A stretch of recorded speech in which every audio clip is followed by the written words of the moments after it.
Assalomu alaykum urmatlı dostlar, urmatlı KJ Obzor kanalının görүүчүлөрү. Бүгүнкү видеобуз өзгөчө болот. Себеби бүгүнкү видеобузду аягына чейин көргөнүңүздөрдөн кийин көптөгөн авто унаа тууралуу көптөгөн кызыктуу фактыларды билип аласыздар. Андыктан биз менен бирге болуп бүгүнкү чыгарылышыбызды аягына чейин көрүп, авто унаа тууралуу 15 кызыктуу фактылар менен таанышып алыңыздар.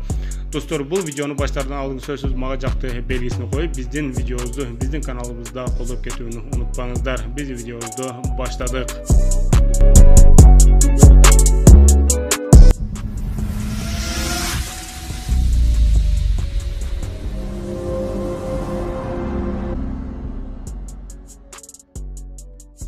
Бүгүнкү күндө жер жүзүндө канча авто унаа бар деген суроого жооп алуу көпчүлүккө кызыктуу.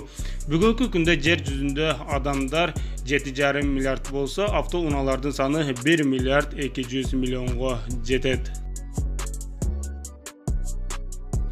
1769 жылы пар менен жүрүүчү мотор ойлонуп чыгарылган. Андан кийин 1885 жылы Карл Бенц аттуу инсан бензин менен жүрүүчү унааны ойлоп чыккан.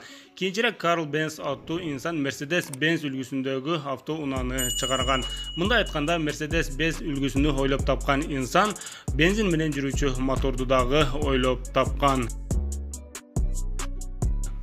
Birinci bolup en ылдам жүргөн унаа же болбосо биринчи болуп жүзгө чыккан унаа бул электромобиль. Оба достор, канчалык таң калыштуу болбосун электромобилдер илгертеден бери бар жана эң ылдам жүргөн унааларда электромобилдер болгон. 1899 жылы электромобиль унаасы биринчи болуп жүзгө чыга алган. Илгери бензин менен жүргөн унаалар абдан аз болгон. 1900 жылдары 40% авто унаалар, дүйнө жүзүндөгү 40% авто унаалар булар пар менен жүргөн унаалар болгон. Андан кийин эле артынан 38% унаалар бул электромобиль болгон. Болгону 22% гана унаалар бензин менен жүргөн унаалар болгон. Dünya жүзүндө кымбат баалуу болгон унаалардын саны көп, бирок дүйнө жүзүндө бүгүнкү күндө эң кымбат баага сатылган унаа бул Ferrari 250. Бул унаа 1963 жылы чыгарылган. Мындай айтканда эски унаалардын катарына кирет. Бул унаа 63 жылдары жаңы болуп чыккан учурунда $18,000 сатылган. Бирок дал ушул унаа 2008 жылы 15 миллион еврого сатылган. Finlandiya өлкөсүндө өзгөчө мыйзам бар. Эгерде сен кедей болуп туруп мыйзам бузган болсоң, же болбосо мындай айтканда кедей болуп туруп жол эрежесини бузган болсоң, анда сага азыраак айып акча салат. Эгерде сен бай депутаттын баласы же депутат болуп туруп мыйзам жол эрежесини бузган болсоң, анда сага сенин айлыгыңа карап айып акча салат. Мындай айтканда байлар кедейлерге караганда 10 эсе, керек болсо 20 эсеге айып акча төлөсү да мүмкүн.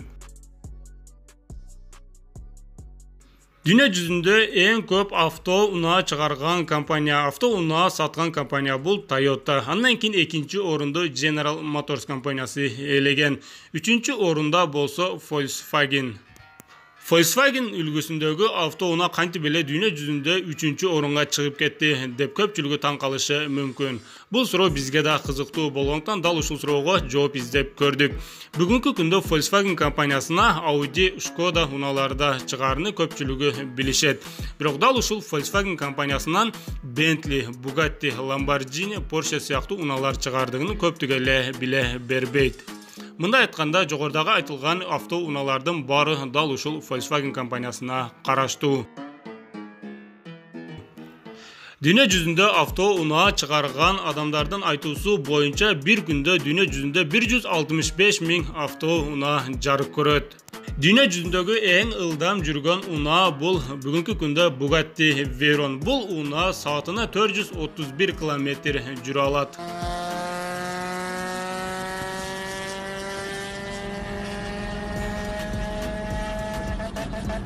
Birinci жолу автоунаада радио же болбосо биринчи жолу автоунаада магнитофон пайда болгондо көптөгөн өлкөлөр буга тыюу салууга аракет кылышкан.